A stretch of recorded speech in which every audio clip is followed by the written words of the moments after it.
Hello and welcome to the classic farming series on Tractor Barn YouTube's channel. I hope you are enjoying this, and I hope you enjoy our YouTube channel.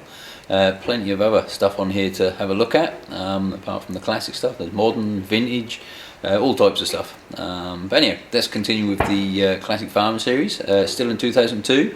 And we catch some potato harvesting going on, and in fact it's again the farm we used to work on.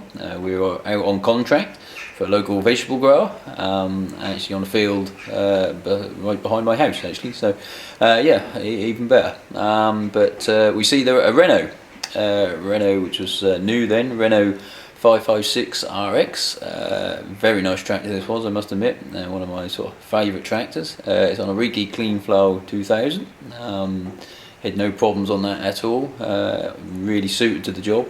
And then there's me in my trusty Maxxum Case, Case IH Maxxum 5130 on the flatbed trailer. I think it's a Fraser. There's a Fraser trailer actually, which were hired in, brand new Fraser trailers hired in, with 8 boxes on. So yeah, used to love that job, must admit. It was one of my favourite jobs. So yep, so sit back and again enjoy a couple of classic tractors, the Maxxum and the Renault, harvesting away. And as always, I'll catch you on the next one.